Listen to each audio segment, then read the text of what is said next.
En el nombre del Padre, del Hijo y del Espíritu Santo.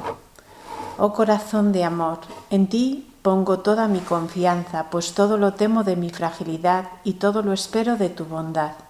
A tu corazón confío lo que hay en el mío. Míralo todo, después haz lo que tu corazón te diga. Deja obrar a tu corazón. Jesús mío, cuento contigo, me fío de ti, descanso en ti, estoy seguro en tu corazón. Sagrado Corazón de Jesús, en vos confío. Bueno, pues estamos ya en nuestro primer viernes de mes. Nuestro deseo de ser del corazón de Cristo se va acrecentando y queremos seguir profundizando. En la charla anterior veíamos cómo esta vida es un examen para la definitiva y lo importante que era tomarse en serio la santidad. Se nos proponía la devoción al Sagrado Corazón para alcanzarla. Estuvimos abordando la consagración, que es su práctica fundamental, y hoy nos vamos a centrar en la reparación, que es su norma básica, la asignatura más fundamental del cristiano y la que menos se estudia, paradójicamente. La reparación podríamos decir que es como el equivalente a las matemáticas.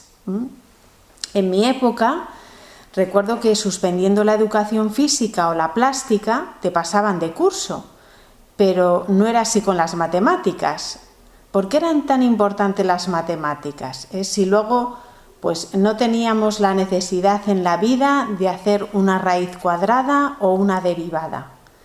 Pues muy sencillo, porque desarrolla nuestra mente, nuestra capacidad de razonamiento, de pensamiento analítico y genera practicidad.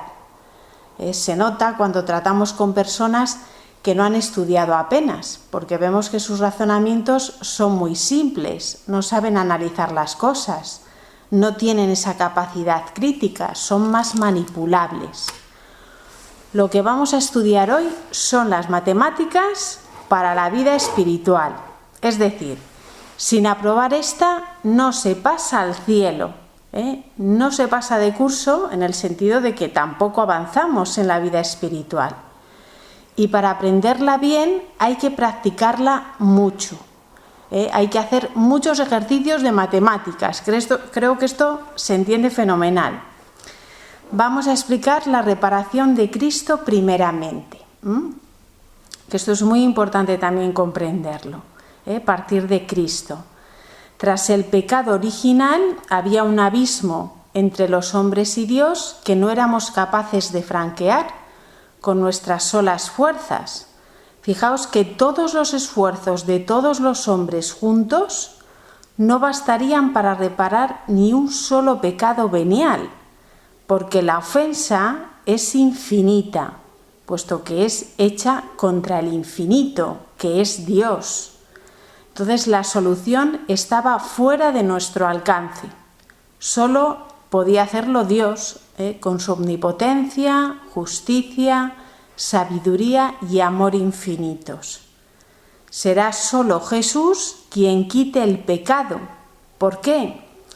Porque tiene una naturaleza humana como la nuestra, capaz de satisfacer, expiar en nombre de los hombres, pero al mismo tiempo tiene una naturaleza divina, capaz de realizarla digna de Dios.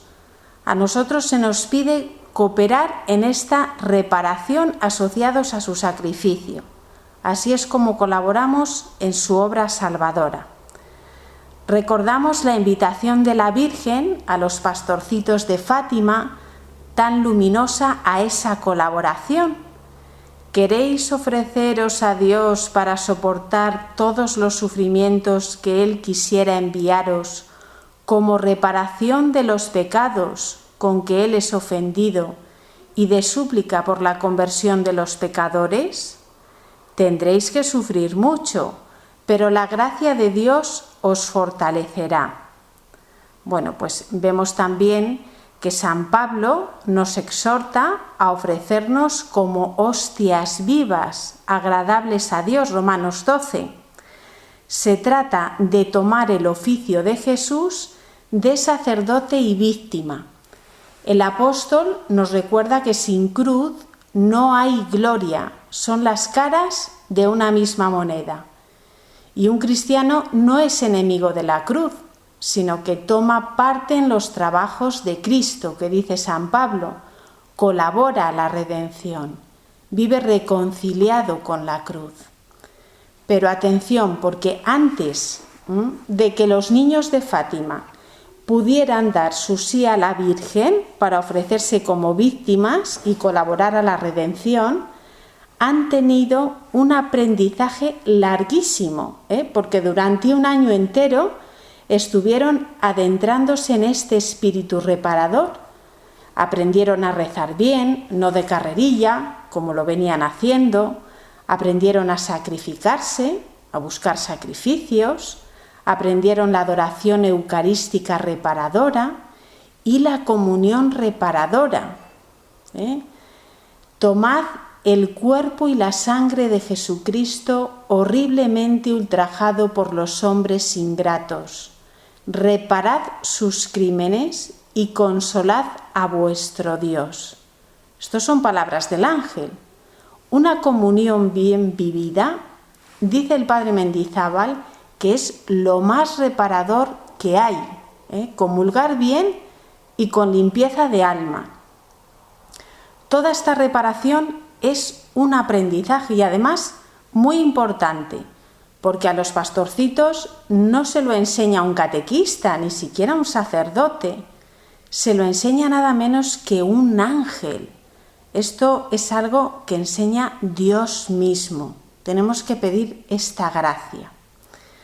Considerad que así como el deportista, cuando deja el entrenamiento, sabemos que pierde facultades, nosotros cuando abandonamos la práctica reparadora de este culto al Sagrado Corazón, estamos diluyendo nuestra consagración al amor de Dios.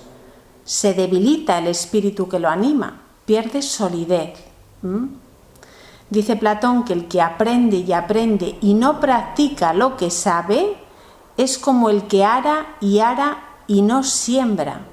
Tiene que ser un aprendizaje siempre llevado a la práctica, para que sea fecundo, como los pastorcitos, las matemáticas, muchos ejercicios de matemáticas. Por la práctica se va adquiriendo el espíritu reparador y este espíritu está vigente en todos nuestros actos. Uno no se queda solo en un primer viernes ni en una hora santa. Eso sería muy pobre, sino que todas nuestras comuniones son reparadoras y nuestro espíritu de adoración al Señor se materializa en todo lo cotidiano que le ofrecemos para honrarle. Va entrando pues de forma ya como un automatismo, ¿no?, en nuestra vida. Primero y fundamental, no nos puede nacer el deseo de reparar si pensamos que Cristo, una vez resucitado y glorificado, ya no sufre, está feliz en el cielo. Si fuera así, ¿por qué se revela a Santa Margarita y al Beato Bernardo con el corazón herido por nuestro desamor? ¿No se hubiera revelado así? Ciertamente que goza con la Iglesia triunfante que ya goza con él, pero sufre también con la Iglesia militante que todavía no ha llegado. La redención aún no se ha completado. Sí en su cabeza, pero no en su cuerpo místico. Por eso es lógico que Jesús siga sufriendo en su cuerpo y nosotros tengamos que reparar. La reparación de Cristo no solo no excluye la nuestra, sino que además la reclama. Por eso dirá San Pablo: completo en mi carne lo que falta a la pasión de Cristo. ¿Qué es lo que falta a la pasión de Cristo? Pues nuestro sacrificio, asociado al de Cristo, esa adhesión del cuerpo a la cabeza. Ahora bien, el cuerpo de Jesús, una vez resucitado y glorificado, ya no está sujeto a las leyes físicas como el nuestro. Por eso, antes de ascender a los cielos, cuando se aparecía en medio de los discípulos reunidos y les decía paz a vosotros, no tenía las barreras físicas de una puerta y estas cosas que tenemos nosotros. Él se plantaba en medio. Esto no significa que sea un fantasma, como se pensaron. No es un espíritu, porque tiene realidad corpórea. Por eso les pide a los apóstoles algo de comer. Esto no lo puede hacer un espíritu, ponerse a comer, ni tampoco dejarse tocar por Tomás. Es un cuerpo real y palpable, pero glorificado. Bueno, pues en la hostia consagrada ocurre lo mismo. No se le puede hacer daño físico porque es un cuerpo glorificado. No le duele físicamente que le pisen en la hostia o que le tiren al suelo. Que parece que nos da un vuelco al corazón, ¿no? Cuando vemos que se cae una forma.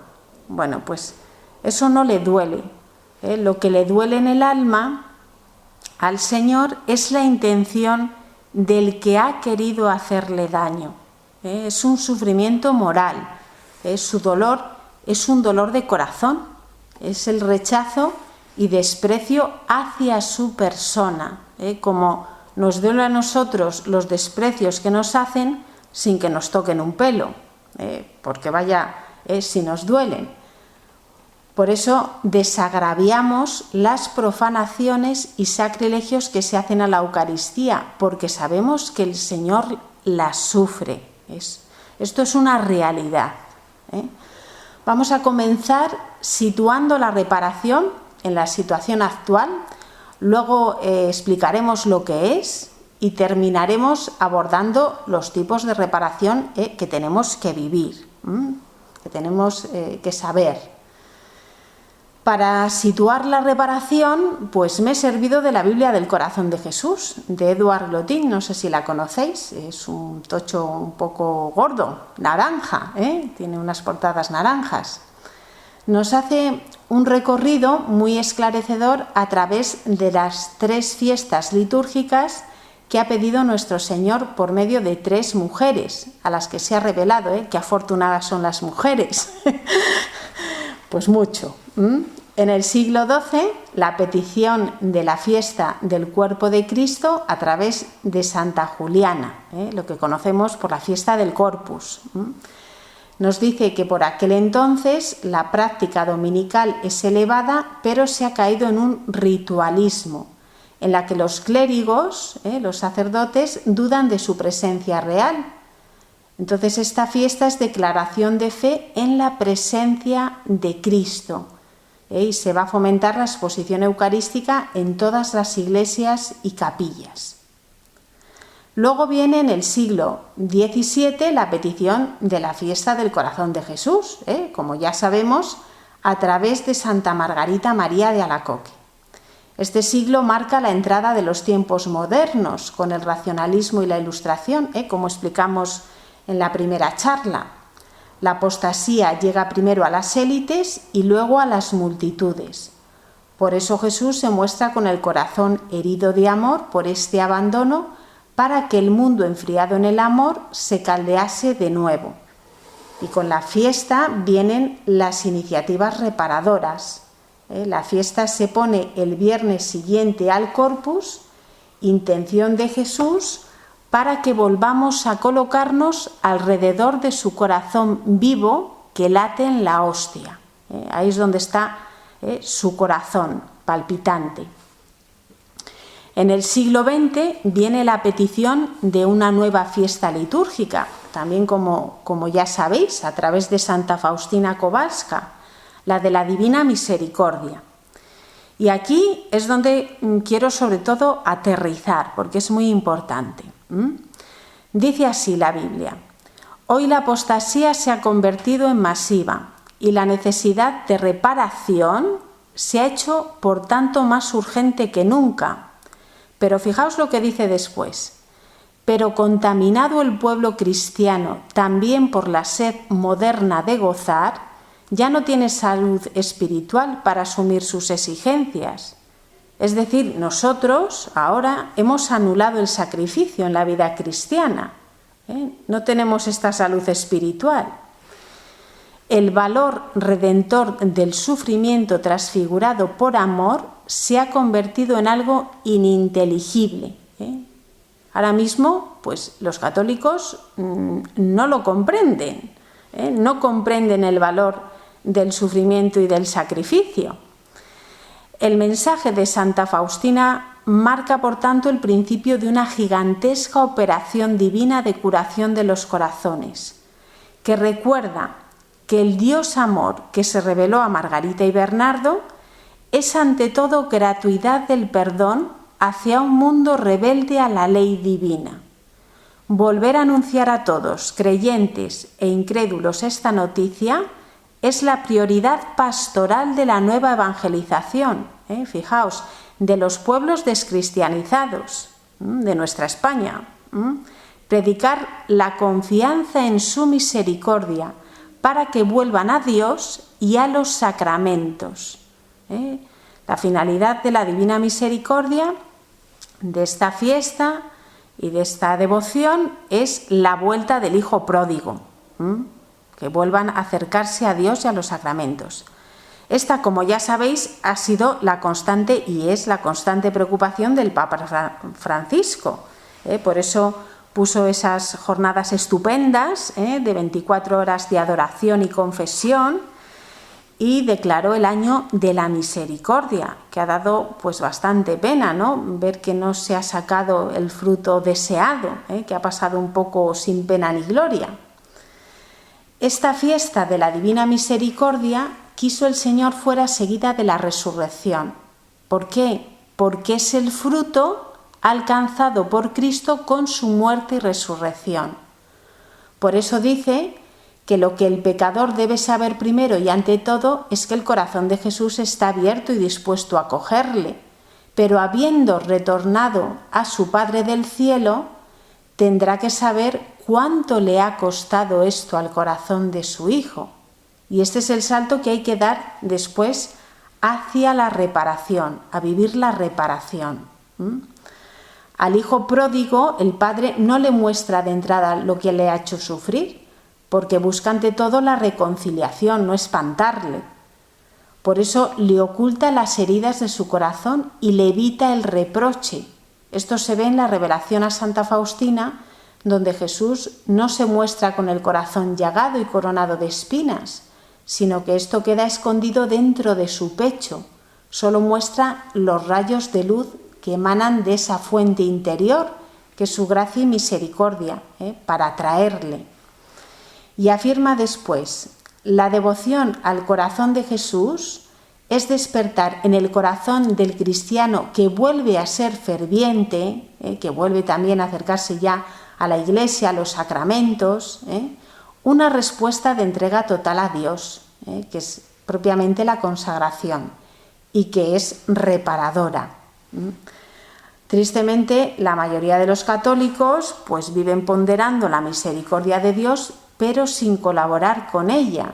Se acogen al perdón de Dios, pero luego no reparan, ni por sus pecados, ni por la conversión de los pecadores, no avanzan en la vida espiritual, porque no podemos quedarnos con lo que emana de la herida sin caer en la cuenta de que nace de una herida y que si tenemos el perdón y su misericordia es gracias al sufrimiento abrazado de Jesús, y esto hay que repararlo. Jesús se lo deja muy claro a Santa Faustina cuando le dice que en la imagen que pide para su veneración, que no sé, acordaros de la imagen preciosa de la Divina Misericordia con los dos rayos. Bueno, pues en esa imagen dice que su mirada es igual a su mirada en la cruz. Esto se lo dice Jesús a Faustina. Y no se parece nada a las imágenes que nos encontramos que te miran de frente, que son las más divulgadas y las que están más lejos del deseo de Cristo, porque Él quiso mostrarse desde ese ámbito de la cruz. Bueno, pues vamos a empezar con la definición de reparación. ¿Qué es reparar? Para esto yo he cogido el diccionario, que viene muy bien. procede de la palabra latina reparare y significa preparar de nuevo, restaurar. Benedicto XVI nos da una definición más completa. Nos dice que reparar es compensar el daño causado por nuestro pecado o el de los demás. Significa restaurar lo que injustamente fue tomado, compensando con mayor amor y generosidad el egoísmo que causó la injuria. Pero a mí siempre me ayuda a tener también una definición gráfica, una imagen, para no olvidarla nunca. La reparación, podríamos decir que es la Verónica. La Verónica enjugando el rostro de Jesús. Fijaos qué imagen más preciosa y más impresionante, que además os la he mandado, porque os he sacado la imagen de la película de la Pasión, que es la verdad bastante impactante. Aunque nuestro amor sea pequeño e imperfecto, nosotros tenemos que ser como esta intrépida mujer, tenemos que ser valientes y audaces. Fijaos que a la Verónica no la paralizaron los miedos ni las represalias de los soldados para confortar las heridas de Jesús. Todo lo contrario, movida por la compasión, decide amar en medio de toda esa multitud movida por el odio y la indiferencia. Enjugar su rostro fue como enjugar su corazón sangrante y dolorido. Fijaos qué visión tuvo Bernardo, el beato Bernardo, el 10 de agosto de 1729. Se le representó Jesús con su cabeza ensangrentada, corriendo hilos de sangre que bañaban su rostro. Su cuerpo estaba todo llagado, parecía que acababan de abrirle la llaga del costado, de donde salía a borbotones su divina sangre. Sentía Bernardo como si quisiera inundarle en las olas de su amor. No cesaba de mirar a Jesús tan abatido. En ese momento Jesús le dijo: «Desechado de los hombres, me vengo a consolar con mis almas escogidas». Fijaos, Bernardo fue su alma escogida para esa consolación. Y nosotros tenemos que ser esas almas escogidas que estén para descanso y consuelo de Jesús. Con nuestro amor de reparación vamos a ver que no solo podemos ser bálsamo que las alivie, no solo está la consolación, sino que también venimos a ser como el betadine que ayuda a cicatrizar y curar sus heridas. La reparación siempre, siempre, siempre trae premio, y más cuando se arriesga algo por Cristo, porque a la Verónica la podían haber empujado, la podían haber golpeado, o sea, realmente ella arriesgó. ¿Y qué regalo recibe? Pues nada menos que su rostro, que es espejo del alma, ¿no? El rostro es espejo del alma, quedará impreso en su velo. En aquel tiempo el velo significaba la interioridad de la persona, es como que quedó grabado dentro de ella. Este amor no amado es lo que ya no va a olvidar jamás la Verónica. Cuando en nuestra interioridad se queda grabado esto mismo, ya no se puede vivir sin enjugar sus heridas y sin restituir la gloria que le han quitado. Y en esto consiste la espiritualidad del Sagrado Corazón, la reparación. Por eso vamos a explicar ahora los tipos de reparación que hay, que explica el padre Mendizábal. Y lo vamos a hacer además tomando el mensaje de Fátima, con el ejemplo de los pastorcitos, que es muy esclarecedor. Primero está lo que se llama la reparación negativa, que consiste en evitar el pecado para evitar la ofensa. Esta reparación aparece en nuestro mapa, no os olvidéis del mapa, el mapa siempre con vosotros. En el mapa del tesoro aparece con la forma de una calavera. esta calavera siempre hay que esquivarla, porque es la muerte. Hay que dejarla a un lado del camino, por ahí ni pisar. Lagarto, lagarto, que decíamos. Será la gran preocupación de Francisco, que quiere consolar a Jesús tan ofendido y triste, y para eso va a procurar no solo evitar todo pecado mortal y venial, sino que quiere evitar que otros pequen y ofendan a Dios, y por eso les advierte. La corrección fraterna nunca debemos olvidarla, aunque hay que saber hacerla, con amor y con prudencia, buscando la oportunidad.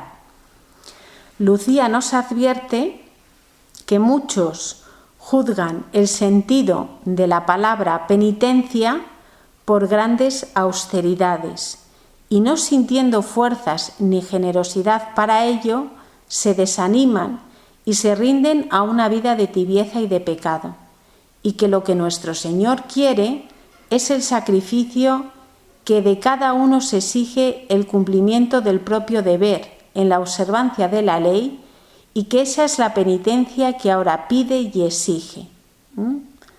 Esto es lo que nos dice Lucía, la vidente de Fátima, una de las tres pastorcitos, ¿no? Y esto es lo mismo que nos dice y que denuncia el Papa Francisco, que no se puede tener esa doble vida, ¿no? De ir a misa y luego engañar, mentir, estafar. Tenemos que ser coherentes con nuestra fe y que se nos pide ese deber en la observancia de la ley, y según nuestro estado, en el cumplimiento de nuestro deber. Daros cuenta que el amor a Dios, ¿no? Realmente es algo que no nos lo vamos a jugar nunca, porque hagamos lo que hagamos, Él nos va a amar siempre, y no hay nada que podamos hacer que nos pueda apartar del amor de Cristo. Ahora bien, la amistad con Jesús sí nos la jugamos, muchas veces, ya que no es lo mismo que su amor. Para amarme, Jesús no me necesita. La amistad, sin embargo, es cosa de dos personas. Dos no son amigos si uno no quiere. Por eso los amigos se muestran signos que sellan su amistad. Jesús dice en el Evangelio: vosotros sois mis amigos porque todo lo que he oído a mi Padre os lo he dado a conocer.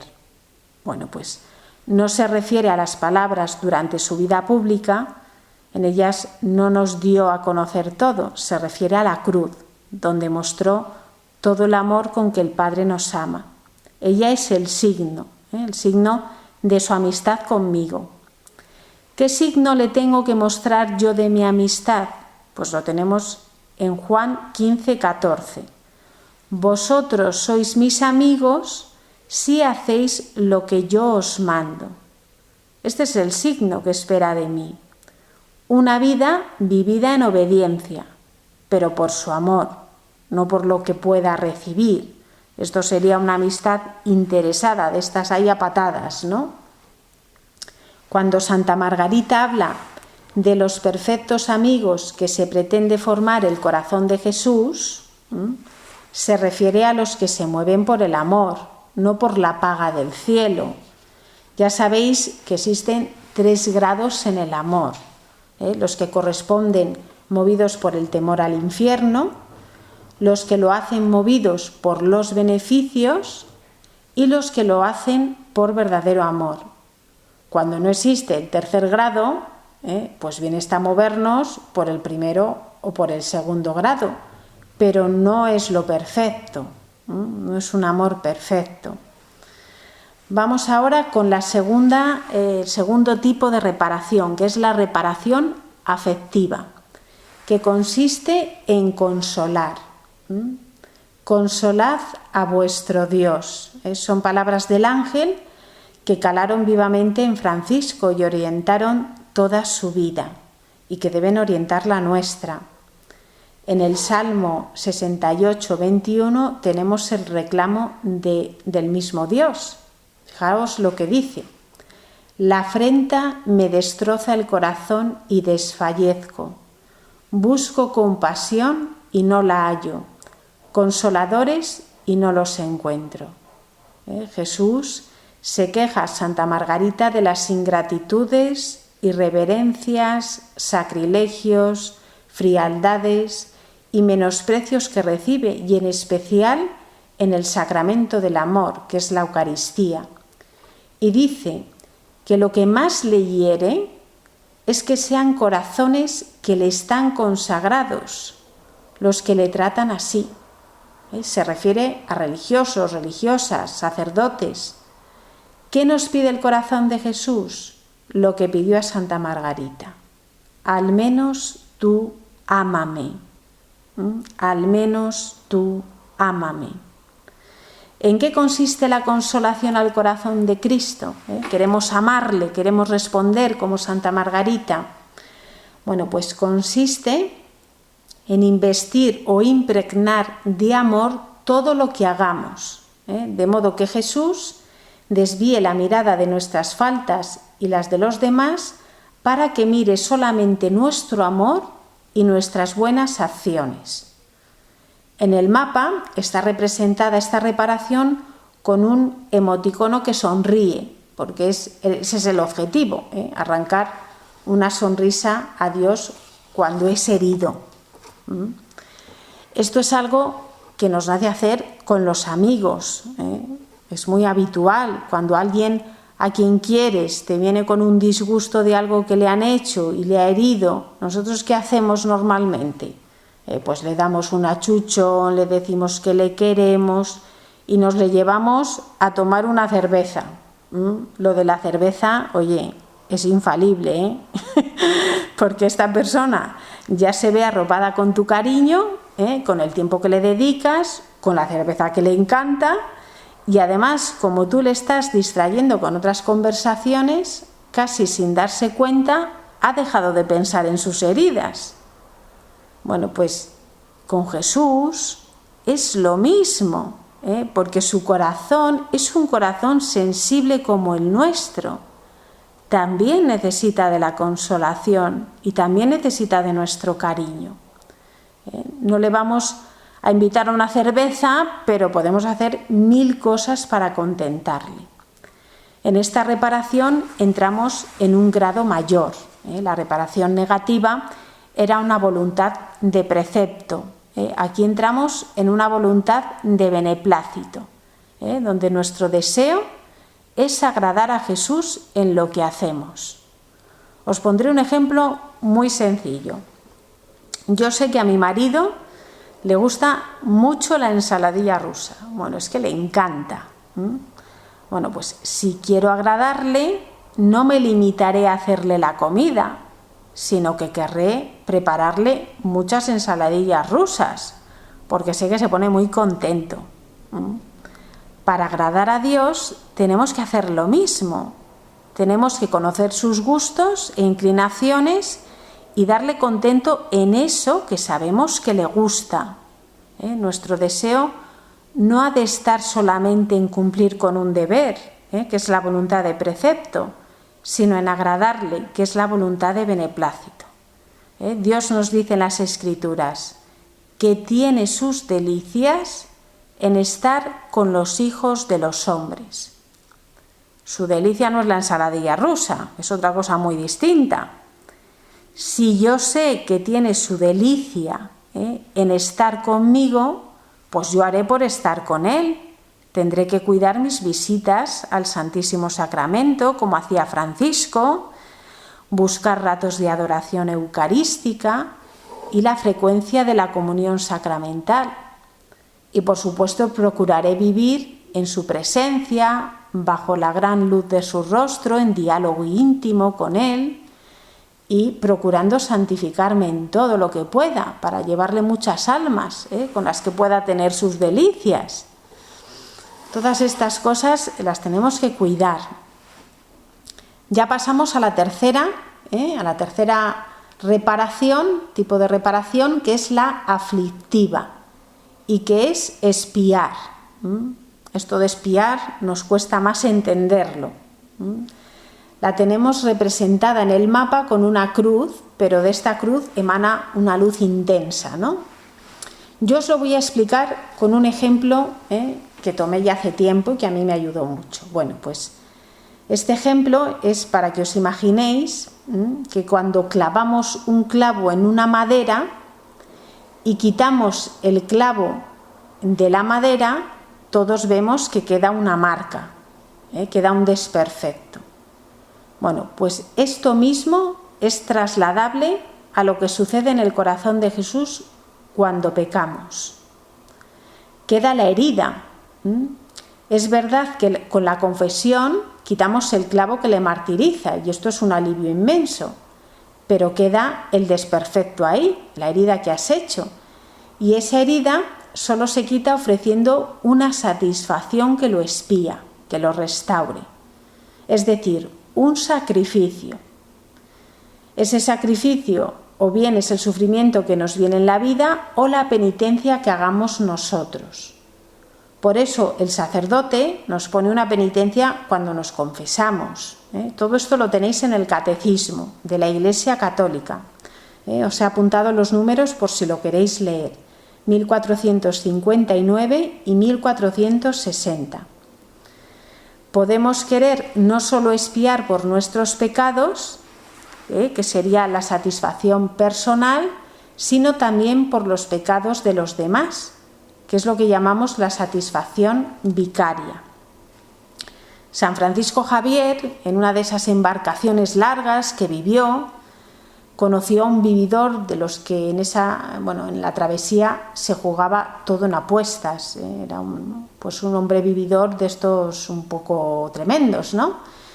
Y bueno, pues fue el gran reto de San Francisco, había que catequizarlo y al final consiguió que se confesara y le puso una penitencia insignificante.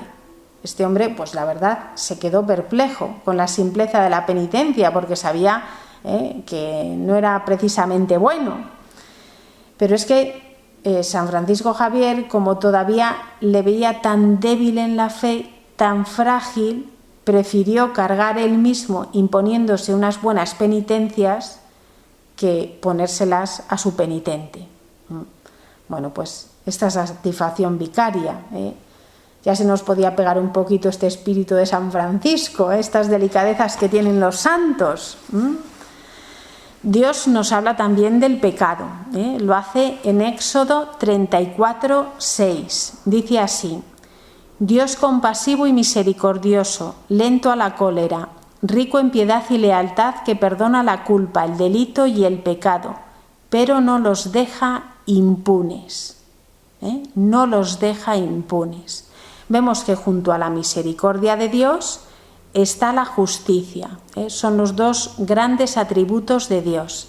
Y tan importante es su misericordia como su justicia.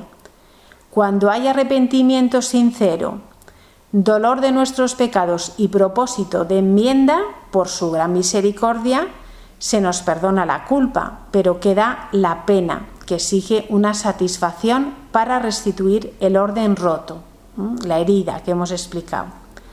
Santa Faustina Kowalska, que es el gran apóstol de la misericordia, dice sobre la expiación que la misericordia de Dios no lo quiere, pero su justicia lo exige. Y lo que no reparemos en esta vida nos tocará hacerlo en el purgatorio. Allí purificamos la falta de unión con Dios que no tuvimos aquí en esta tierra. Lucía, la vidente de Fátima, preguntará cómo han de sacrificarse. Ella es muy práctica. ¿Cómo tenemos que hacer? El ángel contestará lo que acabamos de explicar. De todo lo que podáis, ofreced un sacrificio como acto de reparación por los pecados con los que Él es ofendido y de súplica por la conversión de los pecadores. Atraed así hacia vuestra patria la paz. Sobre todo, aceptad y soportad con sumisión el sufrimiento que el Señor os envíe. Primero dice, de todo lo que podáis, ofreced un sacrificio, es decir, la creatividad al poder, lo que se me ocurra. ¿Que me comería una pata de lechazo? pues me conformo con un huevo frito, así mortifico mi apetito sensual. ¿Que te culpan de algo de lo que no tienes culpa y no hay perjuicio? Pues me callo, así mortifico mi amor propio, que es muy sano. ¿Que estás rezando en silencio en la iglesia y entra uno haciendo un ruido de esos que, te encantaría mirar para lanzarle una mirada asesina? Pues no miro, así mortificas los sentidos, la curiosidad. Bueno, pues montones de oportunidades, En este espíritu de sacrificio, Jacinta era una máquina, no la gana nadie. Ella no miraba el sufrimiento ni las renuncias que hacía. Ella solo veía las almas que ganaba y el consuelo que era esto para Jesús y María. Jacinta sabe abrazar la cruz apoyándose en la visión sobrenatural, movida por el amor. Nosotros, en cambio, la arrastramos. Ni sabemos ver lo que esconde detrás el sacrificio, ni nos mueve el amor. Para abrazarla, nos dice San Juan Pablo II, que antes hay que acogerla en el corazón, hay que amarla. Y es así como luego se lleva a la vida, es aquí donde fallamos. Luego el ángel termina diciendo: soportad con sumisión el sufrimiento que Dios os envíe. Pues San Pablo habla también de soportarlo todo por los elegidos, para que alcancen la salvación. 2 Timoteo 2:10. Soportar, según el padre Mendizábal, consiste en superar el dolor, aceptándolo con amor y asumiéndolo con la actitud redentora de Cristo. Lucía habla de una luz que recibieron que les hacía comprender quién es Dios, cómo nos ama y desea ser amado, el valor del sacrificio, cuánto le agrada y cómo conceden atención a esto la gracia de conversión a los pecadores. La vida de todo cristiano es redimir con Cristo. Es verdad que hay llamadas a una especial vinculación dolorosa con Él, no solo a nivel físico, también espiritual y moral. Ahí tenemos almas como Teresita, Alessandrina, el Padre Pío estigmatizado, los pastorcitos. Hay grados, aunque el común de los mortales responde a la reparación en una vida ordinaria, en el sacrificio de cada día y acogiendo el sufrimiento que tarde o temprano nos llega a todos. Sin embargo, cuando el Señor invita a un mayor grado a los pastorcitos, te puede estar invitando a ti a un mayor grado, también, derrama en el corazón de sus escogidos gracias especiales de unión, propias de quienes tienen que llevar adelante este sacrificio. Por eso ellos recibieron la gracia de salud en la que se vieron en Dios y otra serie de gracias unitivas. Dios siempre da antes de exigir, entonces no tenemos que tener miedo. Hay una frase de esas geniales que dice que el que teme sufrir, sufre de temor. Es estupenda, mira, os la repito. El que teme sufrir, sufre de temor. Dice Santa Margarita que el corazón de Jesús pretende formarse un número infinito de hijos enteramente reconocidos. Fijaos que Jesús como hijo nunca dirá me muero, refiriéndose a la pasión. Más bien anunció que entregaría la vida.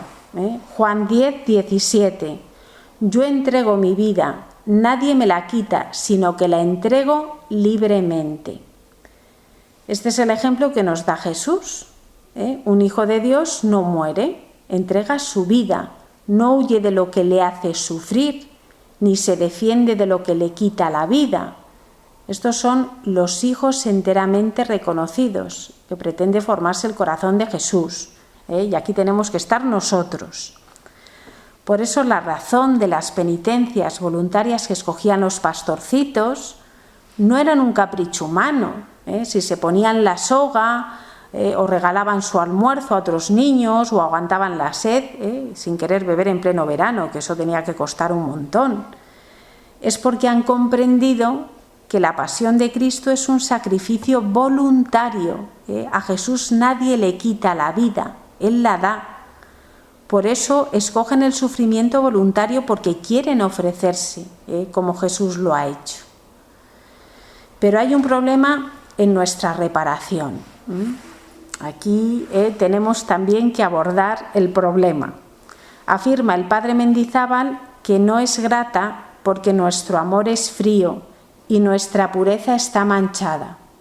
¿Qué hacer entonces? Bueno, pues para esto está el truco del almendruco, que es la Santa Misa.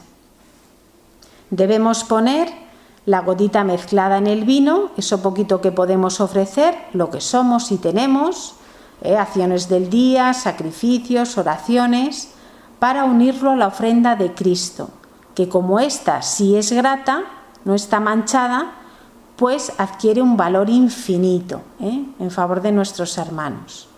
Sucede como en el cuento del rey Midas, que era de mi tiempo, no sé si es del vuestro.